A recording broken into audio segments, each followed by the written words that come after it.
अस्सलाम वालेकुम नाजरीन। ड्रामा सीरीज दाव की नेक्स्ट एपिसोड में आप देखेंगे नेहा जिसे अपनी वालदा की परेशानी तो होती ही है, मगर ऐसे में उसके वहम गुमान में भी नहीं होता कि वहाँ पर उसकी वालदा दम तोड़ जाती हैं। अब पॉलर से घर वापस लौटी तो उसकी फोन पर बात हो गई।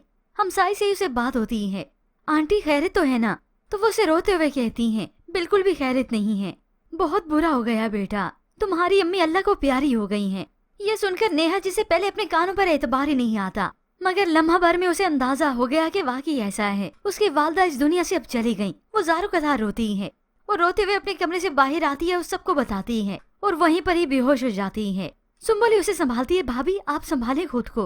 अब नेहा अपनी वालदा के पास आती है तो उनका मरा मुंह ही पाती है। वो तो अपनी वालदा को इस हालत में देखकर और भी रोने लगी कि मैंने कभी नहीं सोचा था मेरी अम्मी यूँ छोड़कर मुझे चली जाएंगी। सुम्बुल तब भी उसे संभालती है। ऐसे में अंबर को भी अपनी भाभी से हमदर्दी होने लगी।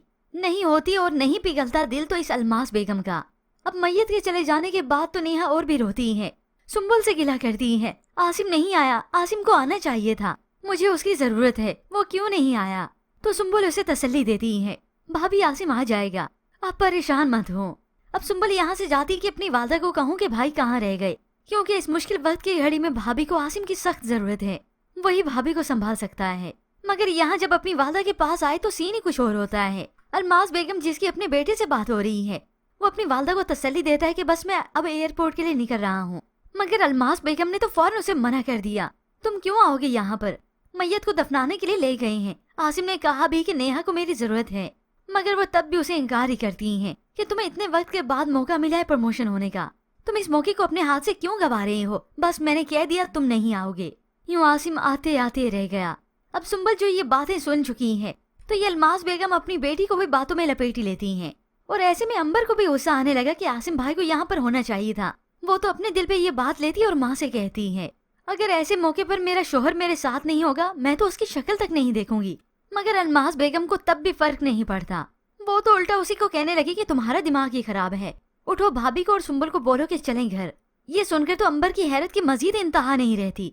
मामा आप ये क्या कह रही हैं? उन्हें मैं ये बात नहीं बोल रही, उनकी अम्मी की अभी तो तदफीन हुई है, वो कैसे जा सकती हैं? अब ये अलमास बेगम जो गड्ढा खोद रही अपने लिए खोद रही हैं, ऐसे में उन्हें कोई फर्क नहीं पड़ेगा और ऊपर ऊपर से वो नेहा के लिए अच्छी बनेगी। देखो मुझे तो तुम्हारा एहसास है बेटा, यहाँ पर रहोगी ना तुम ज्यादा अजियत में रहोगी, ज्यादा तकलीफ में रहोगी, और जैसे कैसे करके वो नेहा को इस घर से ले ही जाएंगी, क्योंकि हकीकत में उनके अपने काम जो रुके हैं। और वैसे भी अगर नेहा इस फेज से जल्दी न निकली तो ये अलमास बेगम पॉलर का भला काम कैसे करवाएंगी? जबकि दूसरी जानिब साथ जो कि काफी नाटक कर चुका है, आज तो वलीमा था इसलिए वो थक चुका है। अब ऐसे में साथ की वालदा जो कि उसे बुके देती हैं कि ये लो बुके और जाकर इसे निशा को दे दो, आज के दिन उसे ये दोगी ना तो वो खुश हो जाएगी, अच्छा लगेगा उसे। मगर अब तो ये साथ दो टोक अपनी माँ को कह देता है कि शाम से लेकर अब तक मैं आपकी मर्जी कर रहा हूँ, अब ये ड्रामा मजीद मुझसे नहीं होगा, लेकिन अब मैं थक चुका हूँ। ये सुनकर उसकी वालदा तो परेशान हो जाती हैं, लेकिन इनकी परेशानी तो अब शुरू हुई है। जो बिगड़ा बेटा, जो बिगड़ी औलाद माँ से ठीक नहीं हो रही, वो बीवी से भला क्या ठीक होगी? हाँ ये अलग बात है कि ऐसी बिगड़ी औलादें फिर औरों की जिंदगियां ही तबाह करती हैं, और इसका बाखूबी अंदाजा इस साथ की वालदा को अच्छे से होने वाला है, और साथ ही साथ इस अलमास बेगम का किया कराया भी उसके सामने आएगा।